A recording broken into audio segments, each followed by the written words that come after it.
What's up, you guys? It's Matt here. Welcome back to another video. Today we're going to be talking about Terra Luna Classic, and I think we need to take it back a little bit.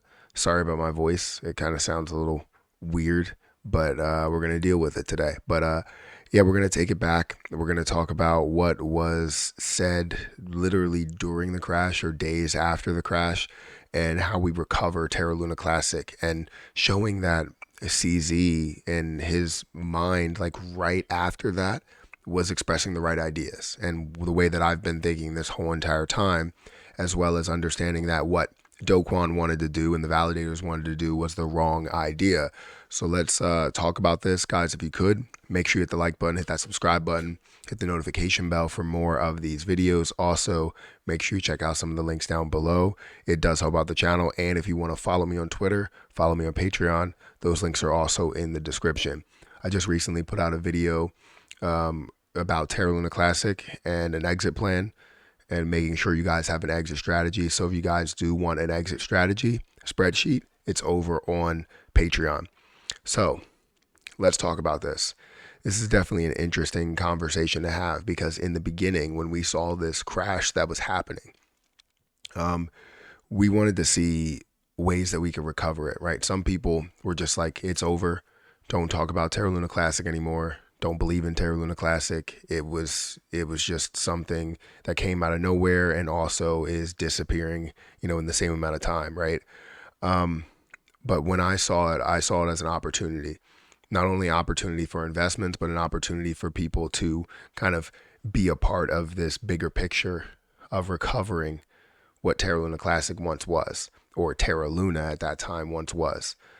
And reading into it, seeing all the information, I saw the back and forths and what was going on with Kwon and his response to people, and seeing how there were some gaps and holes that needed to be filled, and it seemed like they were going to fill those holes, but it got taken down way too fast, and I guess Kwon was way too confident in what he did have and what he's built.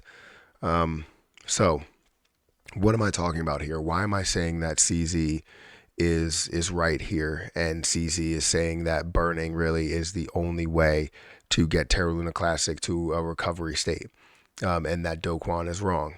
Well, let's understand what happened during the crash, right? It fell all the way down. We saw a bunch of minting, and during that process, that was when I first heard that they should cut off minting even before we hit this high of a 7 trillion coin supply.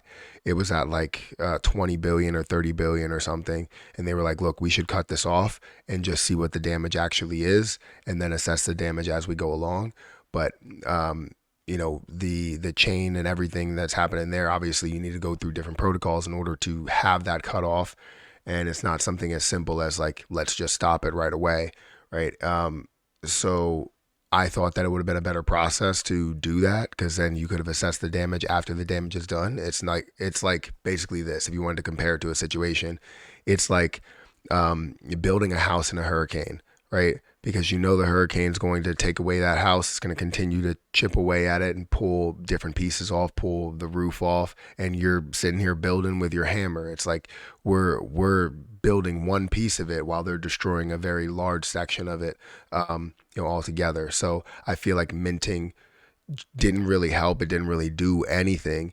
It just hurt the overall project, when we could have found a way to recover it if it did hit super low lows in just price, and then see the recovery from there, right?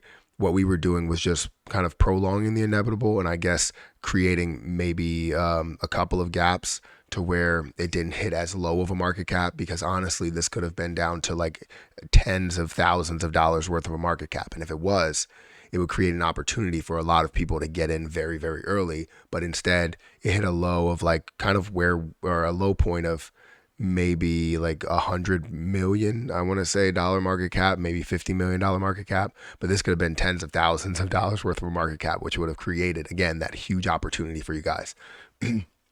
So he expressed this, CZ basically saying, look, minting and is not the way, and forking is not the way. But Kwon wanted to create a fork and create a whole new project and kind of this start over, right? Crumble it up, throw the project in the trash and start it all over, right?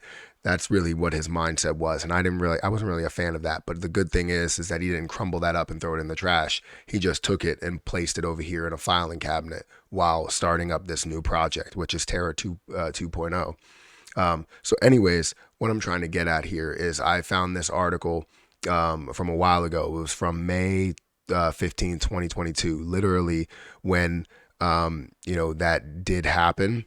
So you're seeing here that CZ said reducing the supply, it should be done via burn, not fork, at an old date, and abandon everyone who tried to rescue the coin. I don't own any Terra or any Luna or UST either, just commenting. And now, obviously, the Binance owns a lot of it, right? But he doesn't specifically own a lot of it, or I don't even know if he does own some. But this comment really got to me because I saw somebody talked about this on Twitter, and they said, look, CZ had the right idea right after, the collapse really happened. And it's true. You need to have burning that's going to happen in order to see us get to normal, right? If we're forking, we're giving up, right? And you're kind of pushing the community out and saying, look, we lost here and we're going to have to start from scratch. When in reality, you should be like, hey, I'm trying to recover. If somebody's drowning, you're not going to say, hey, just have a new child. Like, that's not the way that goes at all, right? You're gonna say, look, let's go and save them. Let's find a way to get them, a life preserver or whatever. Let's figure this thing out. And the crazy thing is that, you had a select amount of people that did just give up on what Terra Luna Classic was, and now we're on what Terra Luna or Terra 2.0 is all about. When in fact we could have just, fully recovered this and put all of our heads into saving this. And I think that's probably, as you see Kwon, in trouble in ways, the fact of not trying to recover and trying to maintain and restore what once was is probably another point in why it seems like it was more malicious, because he's giving up on the community, right? So honestly, burning is the way. CZ was right, and he is right, because he's continually burning. He's burning every single month, the first of the month. You saw that with a 1 billion coin burn just the beginning of this month. And then, you see Do Kwon that created this new project, and maybe as he does get released, he sees the bigger picture and understands what Terra Luna Classic can be. Possibly. I don't know. I would say it's probably not going to happen, but we can all hope, we can all dream. But the point is that we don't have to hope or dream. We're the people that really push this thing forward. And if we all agree on one vision, one path, and how we get there, that's exactly what we can do. And we can see it survive. We can see it thrive. So that's just my opinion, right? This is all my opinion. I see the comments, I see the tweets, and it just opens my eyes to where people really are and where they were. CZ has always been here, not just from a money standpoint and how much he can make, because that's always a piece of it. It's even a piece of it for me, but it's also about recovery of what Terra Luna Classic could be, because then he could be a bigger part of what Terra Luna Classic is, and not just being like a small part where you own 10% or 5% of that coin. You now own 20 or 30% of that coin. You're a bigger piece, right? You believed in it, and because you believed in it, it had its further success, and now you are a bigger piece of the puzzle.